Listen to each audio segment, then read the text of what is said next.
ইন্দোনেশিয়ার একটি গ্রামে ইমাস নামের এই মেয়েটির হঠাৎ করেই রহস্যজনক মৃত্যু হয়। তার দাফন করা যাচ্ছিল না কোনোভাবেই। গ্রামের মানুষ কোনোভাবেই তার লাশ এক জায়গা থেকে অন্য জায়গায় সরাতেই পারছিল না, কেননা মেয়েটির উপর ছিল এক ভয়ঙ্কর জিনের দাসত্ব, যা ধীরে ধীরে গ্রামের মানুষদেরকে একদমই শেষ করে দিচ্ছিল, যেন সে কাউকেই বাঁচতে দেবে না। কিন্তু কেন? ইন্দোনেশিয়ার প্রত্যন্ত এবং ছোট্ট একটি গ্রাম দুসন আনিলি শহর থেকে প্রায় অনেকটা দূরে জঙ্গলের মধ্যে এই গ্রামটিতে মাত্র কয়েকখানা পরিবারই বসবাস করে। কিন্তু কেন? সময়টা তখন 1965 থেকে 66। পাশির বিউরিয়াম নামক ইন্দোনেশিয়ান একটি গ্রাম ছিল, যেখানে হঠাৎ করে রহস্যজনক মহামারীতে গ্রামের প্রায় সকলেই মারা যাচ্ছিল।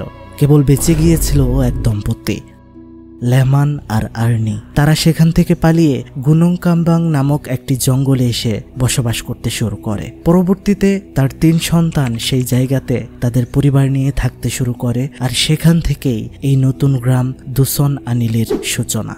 এবং নানা ভয়ঙ্কর বিষয়ের জন্য গ্রামটি হয়ে যায় অভিশপ্ত। এক্সপ্লেইন করতে যাচ্ছি সত্য ঘটনার উপর নির্মিত সিনেমা প্রেতালাপ প্রেজেন্স বাঙ্কিত নিয়া মাইথ, এবং সাথে আছি আমি শুভ্র। তাহলে চলুন বন্ধুরা, চলে যাওয়া যাক ভয়ানক দুনিয়ায়, যেখানে আপনার ভয় করবে তার আগে চ্যানেলটি সাবস্ক্রাইব করে ফেলুন।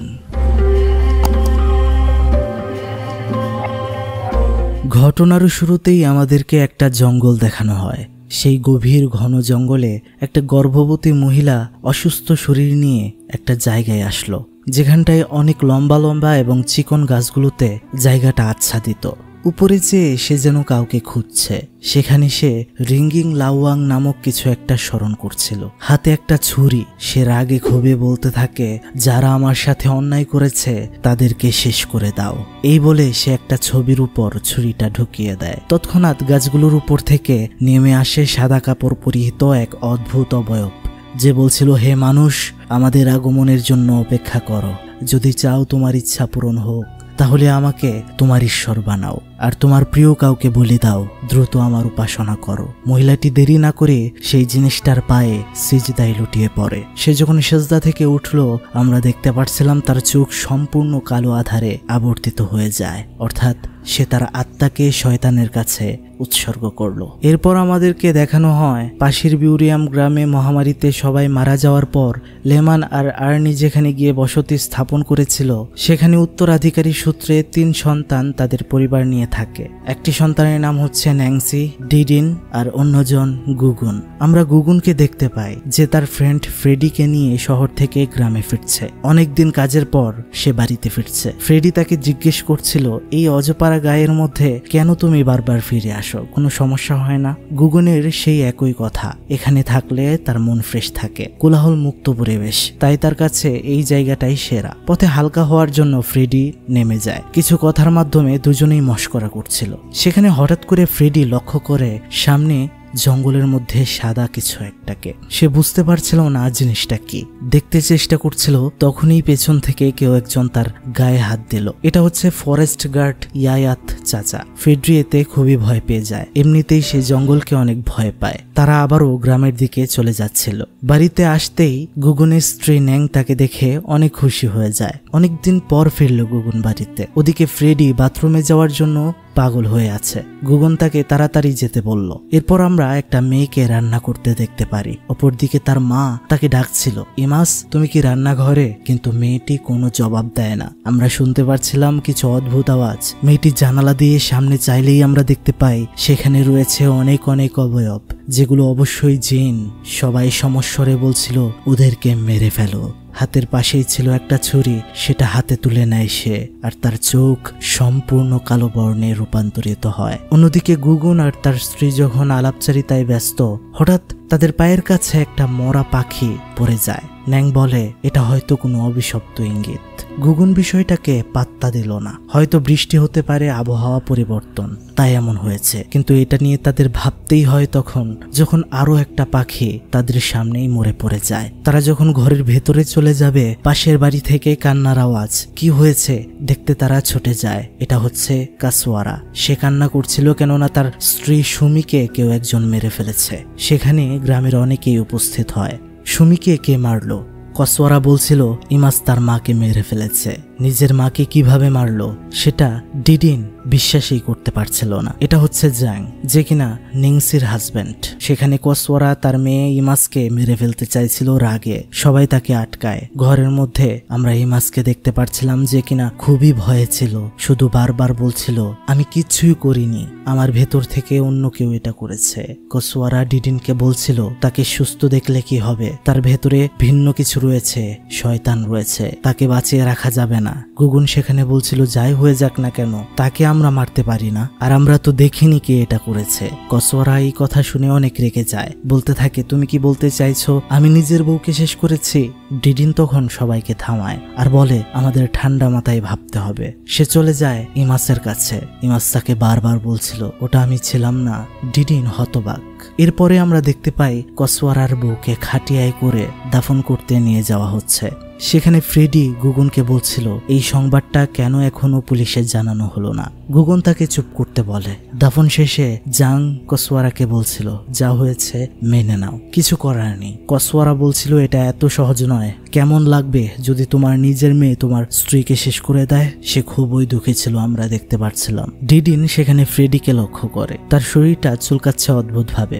ডিডিন গুগুনকে বলে তোমার বন্ধু হয়তো বিচুটি পাতার ঘষা খেয়েছে, যাও তাকে ওষুধ দাও, না হলে ঠিক হবে না। অন্যদিকে আমরা ফ্রেডরিকে দেখতে পাচ্ছিলাম যে নাকি জঙ্গলের মধ্যে অদ্ভুত আওয়াজ শুনতে পাচ্ছিল। কারা যেন তাকে বলছিল তোমাকে অনেক পছন্দ হয়েছে, তোমাকে আমাদের লাগবে। এটা শুনে সে খুবই ভয় পাচ্ছিল। এদিকে কসওয়ারা বলছিল তাদেরকে আমি জানতাম কখনো না কখনো কোনো কিছু সমস্যা হবেই, আর সেটা হয়েও গেল। তাকে আমরা পেয়েছিলাম রিঙ্গিং লাওয়াং থেকে। আমাদের কোনো মেয়ে ছিল না। বন্ধুরা, এখানে যে জায়গাটির কথা বলা হচ্ছে সেটা তাদের গ্রামের পাশেই একটি জায়গা যেটাকে অভিশপ্ত বলে ধরা হয়। সেখানে জিন থাকে। কসওয়ারা বলছিল তাকে পাওয়ার পর একটা তান্ত্রিকের কাছেও গিয়েছিলাম আমরা। সেই তান্ত্রিক বলেছিলেন বাচ্চাটির ভালো করে যত্ন নিতে, এবং তার যখন সময় হবে তখন নাকি তাকে কেউ একজন নিতে আসবে। তিনি এটাও বলেছিলেন আমি যা প্রতিশ্রুতি দিয়েছিলাম সেটাও আমাকে পালন করতে হবে। বন্ধুরা, কসওয়ারার কথা শুনে আমরা বুঝতে পারি ইমাস মেয়েটিকে সে সেই অভিশপ্ত জায়গা থেকেই পেয়েছিল, যেখানে তারা কোনো কারণে গিয়েছিল। কিন্তু কেন গিয়েছিল তার মুখ থেকে আমরা শুনতে পারি তারা খুব অভাব অনটনে ছিল। সেখানে যাওয়ার পর তারা হঠাৎ করে অনেক টাকা কামাতে শুরু করে, কিন্তু সেই সচ্ছলতা বেশি দিন স্থায়ী হয় না। দেনা পাওনার কারণে বাড়ি ঘর বিক্রি করতে হয়, তারপর এখানে চলে আসতে হয়, মানে 3 ভাই বোনের গ্রামে। ডিডিন সেখানে বলছিল তুমি সেখানে কেন গিয়েছিলে, সেটা তো একটা ধর্মবিরোধী জায়গা, সেখানে যাওয়াটাই তোমাদের উচিত হয়নি। কসওয়ারা তার ভুল স্বীকার করে। সে বলছিল আমি অনেক দরিদ্র থাকতে থাকতে ক্লান্ত হয়ে গিয়েছিলাম, তাই সেখানে সাহায্যের জন্য গিয়েছিলাম। এদিকে গুগুন যখন ফ্রেডিকে ডাকছিল হঠাৎ করে সে একটা চিৎকারের আওয়াজ শুনতে পায়। একটু সামনে এগিয়ে গিয়ে দেখতে পায় কেউ যেন ফ্রেডিকে একদমই শেষ করে দিয়েছে। এদিকে ডিডিন কসওয়ারাকে বলছিল সেই রিঙ্গিং লাওয়াং জায়গাতে যে একবার গিয়েছে আর সে ফেরার পর যদি কোনো মৃত্যু হয়েছে তারপর একের পর এক নাকি মৃত্যু হতেই থাকে, এমনটা আমি পাশের গ্রাম থেকে শুনেছিলাম। জাং সেখানে বলছিল বিষয়টা পুলিশে জানানো দরকার। তখনই সেখানে গুগুন চলে আসে আর ফ্রেডির মৃত্যুর সংবাদ দেয়। তারা খুবই ভয় পেয়ে যায়। কসওয়ারা এবার বলছিল সবকিছুর জন্য দায়ী ইমাস, তাকে বন্দি করতে হবে, নয়তো এরপর থেকে কে শিকার হবে তা আমরা কেউ জানি না। ডিডিন বলছিল সে তোমার মেয়ে, তুমি তাকে বন্দি করতেই পারো, কিন্তু যেহেতু এটা আমার এরিয়া তাই সাবধান, তার উপর যেন কোনো নির্যাতন না হয়। এরপর আমরা দেখতে পারি ইমাসকে নিয়ে জোর করে একটা ঘরের ভেতরে বন্দি করে দেওয়া হয় শিকল পরিয়ে। সন্ধ্যা হয়, রাত নামে, বাহিরে জোরো হাওয়া বইছে। কসওয়ারার হঠাৎ করে ঘুম ভেঙে যায়। তার মনে হয় কেউ একটা যেন তার পাশে রয়েছে। সে যখন পাশে চেয়ে দেখে সেটা ছিল ভয়ঙ্কর একটা অবয়ব, চোখ একদম কালো বর্ণের। দেখে সে চিৎকার দেয়, কিন্তু না, এটা একটা স্বপ্ন ছিল। ভোর হয়, ইমাস সেই ঘরে বসে আছে একা একা।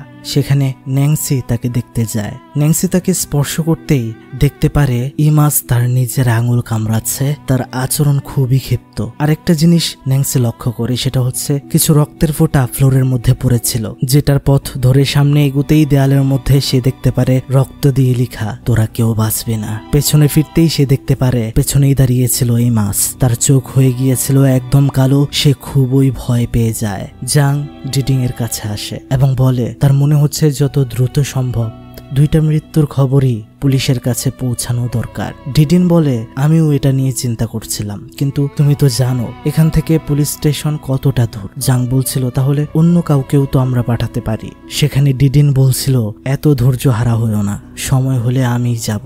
এরপর আমরা দেখতে পাই কোসওয়ারাকে।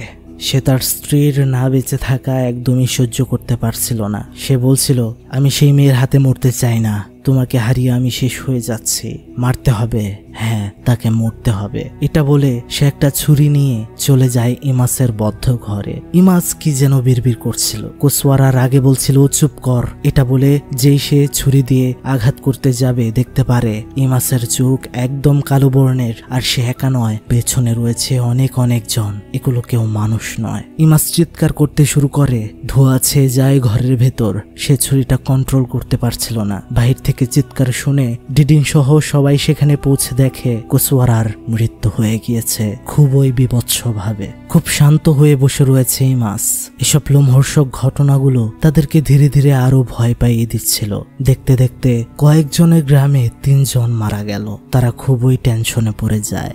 জাং এবার বলছিল হয়তো আপনার কথা শোনাটাই ঠিক, এই মেয়েটি অভিশপ্ত। দেখতে দেখতে 3 জন শেষ হয়ে গেল। আমার মনে হয় এটা চলতেই থাকবে, আর কারো যেন কিছু না হয় তার আগেই তাকে আমাদের শেষ করতে হবে। ডিডিন তাকে থামতে বলে। গুগুন বলে আরে সে তো একটা বাচ্চা মেয়ে, সে কিভাবে এতজনকে মারতে পারে? তাকে দিয়ে শয়তানিগুলো করাচ্ছে। এটা সেই রিঙ্গিং লাওয়াং শয়তানের অভিশাপ। ডিডিন বলছিল চলো তাকে সেই অভিশপ্ত জায়গাতেই নিয়ে রেখে আসি যেখান থেকে তাকে ছোট্টবেলায় আনা হয়েছিল। এরপর আমরা দেখতে পারি তারা ইমাসকে নিয়ে সেখানে চলে যায়। ইমাস বলছিল এটা কোন জায়গায় এসেছে চাচা? জ্যাং বলে তুমি এখান থেকেই এসেছিলে, তোমার বাবা মা এখান থেকে তোমাকে পেয়েছিল। ডিডিন তখন বলছিল আমাদের ছোট্ট গায়ের ভালোর জন্য তোমাকে এখানেই থাকতে হবে, কেননা তুমি অভিশপ্ত ইমাস। ইমাস বলছিল না, এখানে সে থাকতে পারবে না। এখানে সে কিভাবে থাকতে পারে? এটা কোনোভাবে থাকার জায়গা হতে পারে না। সে সেখান থেকে চলে যেতে চাইছিল। জাং তখন তাকে আটকায়। তাদের মধ্যে জোর জবরদস্তি হলে এক পর্যায়ে জাং ইমাসকে ধাক্কা দিলে ইমাস পড়ে যায় আর মাথার মধ্যে চোট পাওয়ার কারণে জ্ঞান হারিয়ে ফেলে। জাং বলছিল ইমাস তার হাতে কামড় দেওয়ার কারণে সে ধাক্কা দিয়েছে, নয়তো সে ধাক্কা দিত না। তারা কি করবে বুঝতে পারছিল না। গুগুন সেখানে বলে যা হয়েছে হয়েছে, সে যেখান থেকে এসেছিল তাকে আমরা সেখানেই তো ফিরিয়ে এনেছি। এটা বলে তারা সবাই সেখান থেকে চলে আসে।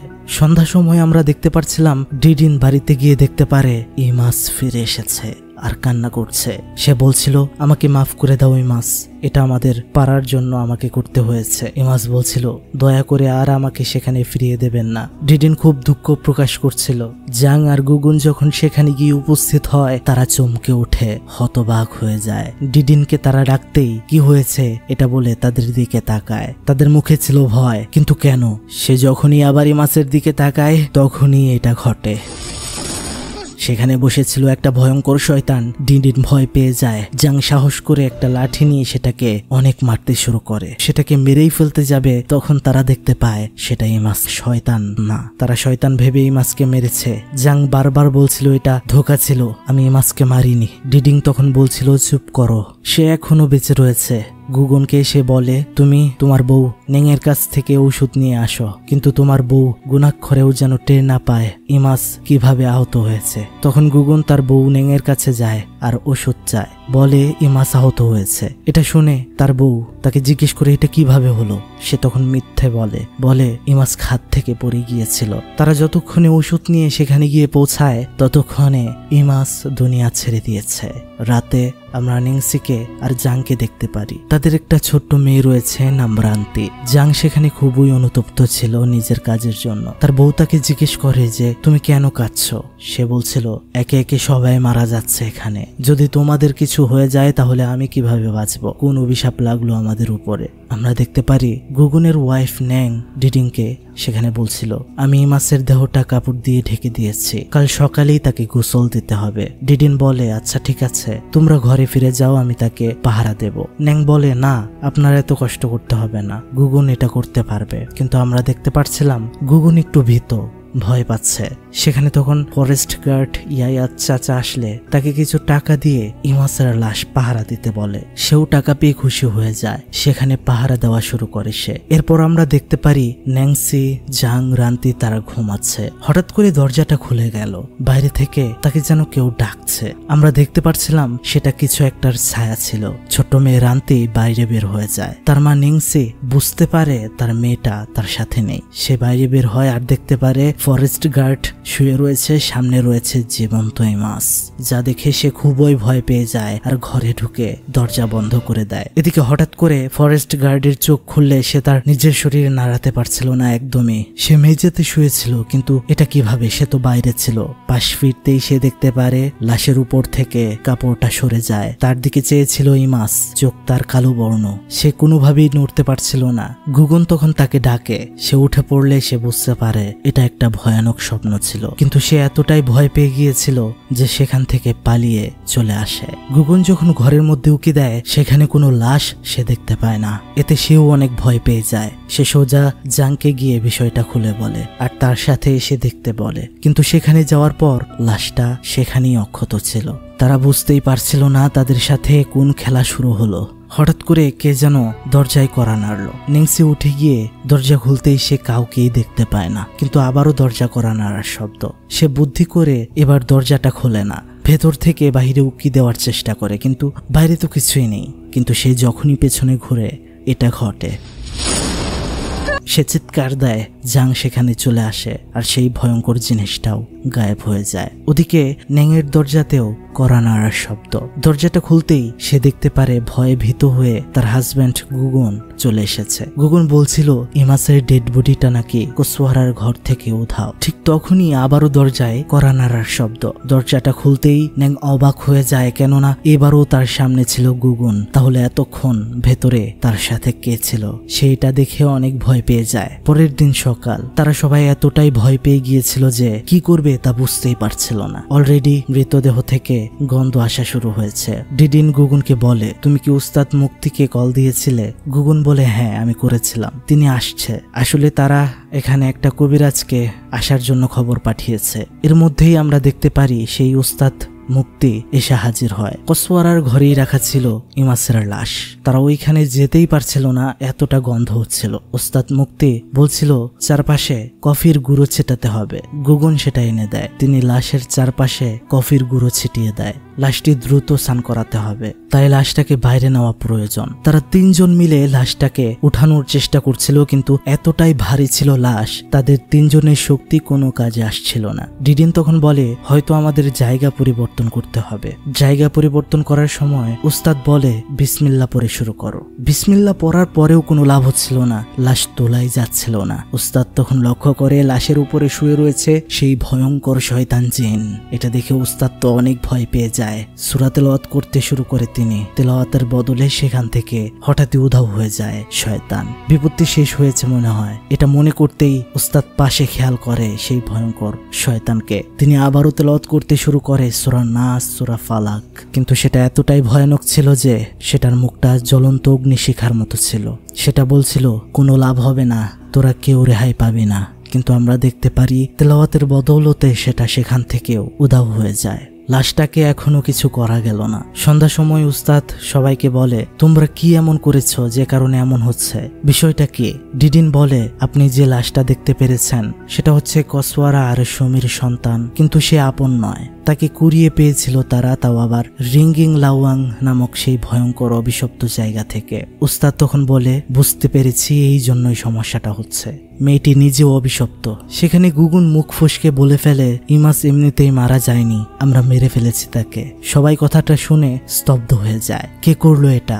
জাং তখন নিজে স্বীকার করে সে মেরেছে, কিন্তু সে বলছিল সে যখন মেরেছে তখন সে একটা ভয়ঙ্কর শয়তানকে দেখে মেরেছিল, সেটা ইমাস ছিল না। উস্তাদ বলে, শয়তান তোমাদেরকে ধোঁকা দিয়েছে, এখন আল্লাহর কাছে পানা চাইতে হবে, তার দেখানো পথে চলতে হবে, সাহায্য চাইতে হবে। ঠিক তখনই সেই ভয়ঙ্কর শয়তানের একটা চিৎকার। বিষয়টা তারা পাত্তা দেয় না, কিন্তু ছোট্ট মেয়ে আন্তি বাইরে বের হয়ে যায়। জাং এমন একটা খারাপ কাজ করেছে তাতে তার স্ত্রী নিংসির অনেক খারাপ লাগে। সে বৈঠক থেকে উঠে যেতেই দেখতে পারে বাহিরে রয়েছে তার মেয়ে রান্তি। অদ্ভুতভাবে সে নৃত্য করছিল।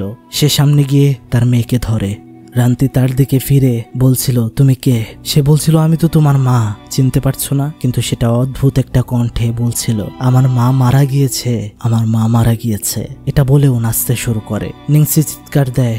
জাং এটা শুনে বের হয়ে যায় তাদেরকে খুঁজতে, কিন্তু আজব বিষয় হচ্ছে ঘরের দরজাটা বন্ধ হয়ে যায় তখনই। বাকিরা বের হতে পারছিল না। অবশেষে দরজা ভেঙে তারা বের হওয়ার পর তাদেরকে খুঁজতে থাকে, কিন্তু জাং খুঁজতে খুঁজতে চলে আসে অন্য জায়গায়। সে যখন পেছনে ফিরে তার সামনে চলে আসে সেই ভয়ঙ্কর শয়তানটা, যেটা দেখে সে খুবই ভয় পেয়ে যায় এবং পাশে থাকা একটা গর্তে পড়ে যায় যেখানে অনেকগুলো ধারালো ফলা গেঁথে রাখা ছিল, যার একটা তার পায়ের ভেতরেও ঢুকে যায়। অন্যদিকে আমরা দেখতে পারি সবাই মিলে খুঁজে পেয়ে যায় তাদেরকে, কিন্তু রান্তি এখনো শয়তানের বশেই ছিল। উস্তাদ গিয়ে সূরা পড়তে শুরু করে। সূরা পড়া শেষ হলে ভেতর থেকে সেই শয়তানটাও চলে যায়, কিন্তু এবার তাদের হুঁশ আসে জাং তাদের সাথে নেই। এবার তাকে খুঁজতে শুরু করে সবাই, কিন্তু পায় না। গভীর রাত হয়ে গিয়েছে, সেদিন কিছুই করার নেই। সকালবেলা আবারও সবাই যখন খুঁজতে বের হয় তাকে সেই গর্তের ভেতরে বিভৎস খারাপ অবস্থায় খুঁজে পায় তারা। আমরা দেখতে পারি সেদিন বিকেলে জমজমের পানি সহ কিছু ঔষধ দিয়ে যায় জাংকে উস্তাদ, আর সবাইকে নিষেধ করে মাগরিবের পর যেন কেউ বাড়ি থেকে বের না হয়। সে বলে যায় যে আমি যাচ্ছি আমার উস্তাদের কাছে দেখা করতে, ইনশাল্লাহ তোমাদের সমস্যার সমাধান নিয়েই ফিরবো। কেউ যেন মাগরিবের পর অন্তত বাইরে বের না হয়। জাং যখন শুয়েছিল তখন দরজাটা খুলে যায়। সেখানে সে ইমাসকে দেখতে পায়, যদিও সেটা তার বউ ন্যাংসি ছিল। এদিকে আমরা দেখতে পারি গুগুন আর ন্যাং তারা কসওয়ারার বাড়িতে এসেছে, যেন এখান থেকে এমন কিছু তারা খুঁজে পায় যা থেকে এই ভয়াবহতার উৎপত্তির তথ্য তারা জানতে পারে। সেখানে যাওয়ার পর একটা ড্রয়ারে ছোট্ট একটা লকারের মধ্যে তারা একটা লকেট খুঁজে পায়। বেশি দেরি না করে সেখান থেকে চলে আসে। সন্ধ্যার সময় জাং শুয়ে আছে। রান্তি এসে তার বাবাকে ডাকতে শুরু করছে। তার মা তাকে বলছে বাবা ঘুমাচ্ছে, বিরক্ত করো না। ন্যাংসি তখন আলমারি গোছাতে ব্যস্ত। গুগুন আর ন্যাং দেখতে পারে সেই লকেটটির ভেতরে একটা মহিলার ছবি। ন্যাং বলে, অবশ্যই এটা আমাদের দিদিনকে জানানো উচিত, চলো যাই। গুগুন সেখানে বলছিল কালকে যাব, আজ একদম যাওয়া যাবে না, উস্তাদ না করে গিয়েছে মাগরিবের পর কেউ যেন ঘরের বাইরে বের না হয়। কিন্তু আমরা দেখতে পাচ্ছিলাম ছোট্ট মেয়ে রান্তি কাগজের প্লেন নিয়ে খেলার সময় প্লেনটা বাইরে বের হয়ে যায়। সে ঘরের বাইরে যেতেই প্লেনটা পড়েছিল একটা কদাকার পায়ের কাছে। উঠেই সে দেখতে পারে সেটা ছিল ভয়ঙ্কর ইমাস। ইমাস ছোট্ট মেয়েটার দিকে হাত বাড়িয়ে দেয়। মেয়েটাও বুঝতে পারে না, হাত ধরে ফেলে। ঘরের ভেতরে নেংসি কাপড় গোছানোর সময় হঠাৎ করে দরজাটা বন্ধ হয়ে যায়। দরজাটা খুলতে যাবে, পেছন থেকে একটা ভয়ানক আওয়াজ। ফিরতেই সে ভয় পেয়ে যায়। সেই ভয়ঙ্কর শয়তানটা হিজাব পরে দাঁড়িয়ে আছে তার সামনে। সে এক চিৎকার, জাং ঘুম থেকে উঠে পড়ে। সেখান থেকে সেটা উধাও হয়ে যায়, কিন্তু তারা খুঁজে পাচ্ছিল না রান্তিকে। ডিডিন হঠাৎ করে লক্ষ্য করে ইমাস রান্তিকে নিয়ে যাচ্ছে। তখন সেই ইমাসের কাছে কাকুতি মিনতি করে রান্তিকে না নিয়ে যেতে। ডিডিন বলছিল, ইমাস, আমার স্ত্রী মারা যাওয়ার পর আমার আপন বলতে শুধুমাত্র তুমি ছিলে, আমার মেয়ের মতো। তুমি যদি এসব ভুলে গিয়ে না থাকো তাহলে অবশ্যই আমার কথা ফেলতে পারবে না। আমরা দেখতে পাচ্ছিলাম ইমাস তখন কল্পনাতে দেখতে পাচ্ছিল ডিডিন তার কতটা খেয়াল রাখতো। তার সব স্মৃতি মনে পড়ে যায়। সে রান্তিকে আর নেয় না, ছেড়ে দেয়। এরপর আমরা উস্তাদ মুক্তিকে দেখতে পারি, যে কিনা তার উস্তাদের কাছে দেখা করেছে আর সমস্ত বিষয়ে সে খুলে বলেছে। সেখানে সে উল্লেখ করে যে এটা সেই শয়তান করাচ্ছে, সেই গ্রামের মানুষদের শয়তান মেরে ফেলছে। তার উস্তাদ তখন বলে, শয়তানদের পক্ষে কখনো মানুষকে মারা সম্ভব নয়, কেননা যদি মেরে ফেলা সম্ভব হতো তাহলে এই পৃথিবীর বেশিরভাগ জায়গা মানুষের সমাধিস্থল হতো। শয়তান শুধুমাত্র মানুষকে ধোঁকা দিতে পারে এবং অন্যভাবে শেষ করতে পারে। উস্তাদ মুক্তি তখন বলে, ধন্যবাদ আপনাকে আমাকে শেখানোর জন্য। এরপরের দিন তারা সবাই সেই লকেটের ভেতর মহিলাটার ছবি দেখে আলোচনা করছিল যে এটা কে হতে পারে। তাদের মধ্যে থেকে উত্তর বের হয়ে আসলো, হয়তো এটা ইমাসের আসল মা, কেননা ছোটবেলা তার সাথেই লকেটটা পাওয়া গিয়েছিল। ইতিমধ্যে গুগুন মহিলাটির ছবি তুলে পাঠিয়ে দেয় উস্তাদ মুক্তির কাছে এবং সে তার উস্তাদকে এটা দেখায়। তার উস্তাদ সাথে সাথে এই ছবিটাকে দেখে মহিলাটিকে চিনে ফেলে এবং বলে, এই মহিলাকে আমি চিনি, নাম মারিসা। এই তো তিনি সামনে একটা রেস্টুরেন্টে কাজ করত এবং স্কুলের বাচ্চাদেরকে খাবার পৌঁছে দিত। তাকে আমি ভালো করে চিনি, প্রায় 20 বছর আগের ঘটনা। উস্তাদ মুক্তি তখন মারিসার বাড়ির ঠিকানা নিয়ে চলে যায় তার বাড়িতে। সেখানে গিয়ে সে মারিসার মাকে খুঁজে পায়, নাম লারাস। মারিসার বিষয়ে জিজ্ঞেস করতেই সেই করুণ কাহিনী শেয়ার করতে শুরু করে মারিসার মা লারাস। কাঁদতে কাঁদতে বলতে থাকে, আমার মেয়েটা খুবই ভালো ছিল, রেস্টুরেন্টে কাজ করত, কিন্তু হঠাৎ করে একদিন সব পাল্টে যায়। সে তার নিজের হোটেল মালিক আর কর্মচারীর হাতেই ইজ্জত হারায়। সে বাইরে বের হওয়া বন্ধ করে দিয়েছিল। তখন তার পেটে বাচ্চা চলে আসে। এটা সে কোনোভাবেই মানতে পারছিল না, কেননা এই বাচ্চার বাবাকে সে কখনো পরিচয় দিতে পারবে না। নিজেই নিজের পেটে আঘাত করত। আমিও বুঝতে পারছিলাম না কি করব। হঠাৎ একদিন সে বাড়ি থেকে চলে যায়। আমি বুঝতে পারছিলাম না সে কোথায় গেল। তাকে আর পাওয়া গেল না। একদিন হঠাৎ খবরের কাগজে দেখলাম হোটেল মালিক আর কিছু কর্মচারী মারা গিয়েছে অদ্ভুত কারণে। আমি কিছুটা আন্দাজ করতে পারলাম। তারপর হঠাৎ করেই ঘরের দরজায় কড়া নাড়ার শব্দ। খুলে দেখতে পারি একটা মেয়ে বাচ্চা সামনে পড়ে রয়েছে। পাশে রক্ত দিয়ে লেখা, রিঙ্গিং লাওয়াং জায়গাতে রেখে আসতে। লেখা অনুযায়ী আমি মেয়েটিকে সেখানে রেখে আসি, কিন্তু সেদিনই সেখানে কিছু চাইতে এসেছিল এক দম্পতি। তাদের কোনো সন্তান ছিল না। মেয়েটিকে সেখানে পেয়ে তারা নিজেরা নিয়ে নেয়। এসব কথা শুনে উস্তাদের বুঝতে বাকি রয় না সেটা ছিল কসওয়ারা আর তার স্ত্রী সুমি। উস্তাদ তখন সেই দুসন আলিনী গ্রামের ঘটনা সবগুলো লারাস মানে ইমাসের দাদিকে বলতে শুরু করে এবং সাহায্য চায়। বৃদ্ধা মহিলাটি তখন বলে, আমাকে সেখানে নিয়ে যাও। এদিকে আমরা দেখতে পারি সন্ধ্যা সময় ন্যাং আর গুগুন কিছু জিনিসপত্র হাতে নিয়েছে। ডিডিন তাদেরকে বলছে, উস্তাদ তোমাদেরকে সেই অভিশপ্ত জায়গাতে ডেকেছে। আমি যেতে চাইছিলাম, কিন্তু এখানে জাং অসুস্থ, তার স্ত্রী আর সন্তানকে প্রোটেক্ট করতে হবে আমাকে, তোমরা চলে যাও। তারপর তারা চলে যাচ্ছিল সেখানে, যেখান থেকে এই ঘটনার সূত্রপাত। ডিডিন যখন ঘরে ঢুকবে, পেছন থেকে এই রান্তিটাকে দেখে ওঠে। সে দেখতে পারে রান্তির পেছনেই রয়েছে সেই ভয়ঙ্কর শয়তানটা, যেটা বলছিল, আমার জিনিস আমাকে ফেরত দাও, সবাইকে মরতে হবে। জাং গিয়ে সেটাকে লাঠি দিয়ে একটা বাড়ি মারে, কিন্তু কোনো লাভ হয় না। সেটা ধোঁয়া হয়ে তার ভেতরেই ঢুকে যায় আর সে লুটিয়ে পড়ে। ডিডিন তখন ডেকে ডেকে বলতে থাকে, শয়তান তুই কেন এমন করছিস আমাদের সাথে? তখনই ইমাসের ভালোবাসার কণ্ঠে জাংয়ের ভেতর থেকে ডিডিনকে ডাকতে শুরু করে। নিংসি ডিডিনকে বলছিল, আপনি তার কাছে যাবেন না ভাই, এটা ইমাস নয়। আমরা দেখতে পাচ্ছিলাম ডিডিং এটা বুঝতে পারে আর সেটাকে গিয়ে চর মারে, কিন্তু সেটা এতটাই রেগে গিয়েছিল সেটা ডিডিনকে তখনই অনেকভাবে কষ্ট দিচ্ছিল। রান্তি তখন তার বাবাকে গিয়ে জড়িয়ে ধরে, বলে, বাবা আমি তোমাকে অনেক ভালোবাসি, তুমি ঠিক হয়ে যাও। এটা বলার পরেই সে ধীরে ধীরে আমরা দেখতে পাচ্ছিলাম ঠিক হয়ে যায়। তারা ভাবে হয়তো বিপদ কেটে গিয়েছে, কিন্তু এ কি, রান্তি অজ্ঞান হয়ে গিয়েছে। ওদিকে আমরা সেই রিঙ্গিং লাওয়াং অভিশপ্ত জায়গাতে দেখতে পারি উস্তাদ ইমাসের দাদিকে নিয়ে সেখানে পৌঁছেছে। উস্তাদের কথা অনুযায়ী সেখানে সরঞ্জাম নিয়ে এসেছে গুগুন আর ন্যাং। তারা তাদের সাথে কিছু মশাল এনেছে। লারাস তাদেরকে বলছিল, এগুলো আমার চারপাশে পুঁতে দাও বৃত্তাকার করে। যখন আমি অন্য ডাইমেনশনে অর্থাৎ শয়তানের জগতে প্রবেশ করব, তখন তোমরা এগুলো জ্বালাবে। সে ন্যাংকে বলে, তুমি আমার পেছনে আমাকে ধরে বসো, যা হবে সব দেখতে পারবে। সে আরো বলে, আমাকে মারিসার লকেটটা দাও।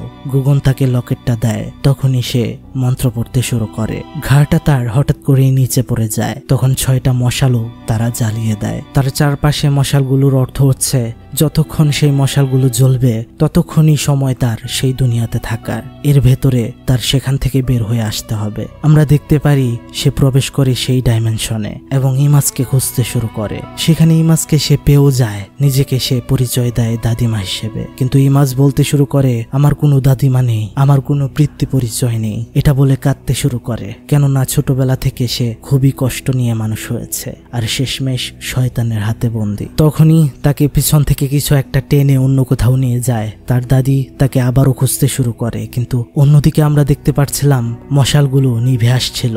বাইরে থেকে ওস্তাদ আর গুগন তারা দোয়া করছিল।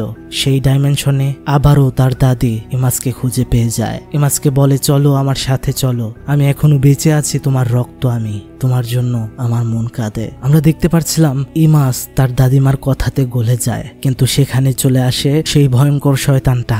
বলতে শুরু করে, এখান থেকে তোমরা যেতে পারবে না কখনোই। ইমাজ তখন বলতে শুরু করে, আমি যাব, অবশ্যই যাব, আমার দাদির সাথে আমি যেতে চাই। তার দাদি তখন বলে, তোমাকে অবশ্যই এখান থেকে নিয়ে যাব আমি, এজন্যই এসেছি। সেখানে যখন তারা একত্রিত হয়, আমরা দেখতে পাচ্ছিলাম তখনই এই দুনিয়াতে 6টি মশাল নিভে যায় আর লারাস তার সম্পূর্ণ শরীর ছেড়ে দেয়। এসব কিছু পেছন থেকে তাকে ছুঁয়ে দেখতে পারছিল ন্যাং। সে উস্তাদ, মুক্তি আর গগনকে জানায় তারা দুজনেই সেই দুনিয়ায় আটকে গিয়েছে সারা জীবনের জন্য। তাদের সময় শেষ হয়ে যাওয়ার কারণে তারা আর কখনো এখানে ফিরতে পারবে না, হয়তো তাদের গল্প এখানেই শেষ।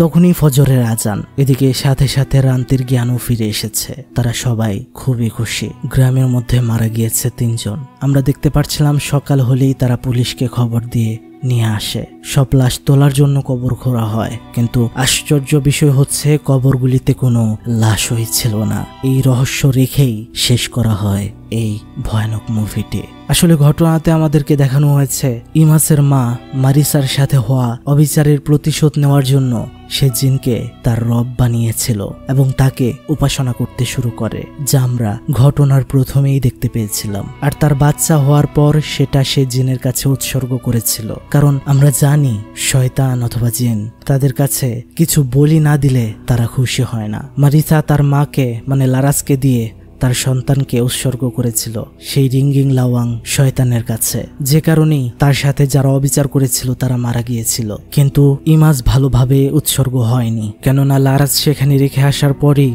সেখানে কুসওয়ারা আর তার ওয়াইফ সুমি সেখান থেকে ইমাজকে নিয়ে এসেছিল। বলা যায় জিনের নিজের মুখের খাবার কেড়ে নিয়ে এসেছিল তারা। আর যেহেতু এই মেয়েটা ছিল সম্পূর্ণ জিনের সম্পত্তি, আর তাকে যখন আঘাত করে মেরে ফেলা হয় তখন জিন সবাইকে মেরে ফেলতে চাইছিল। এটাই ছিল মূলত ঘটনা। কিন্তু সেখানে কবরগুলোতে যে লাশগুলো পাওয়া গেল না, সেটার উত্তর এখনো অজানা এবং রহস্য হয়েই থেকে গিয়েছে।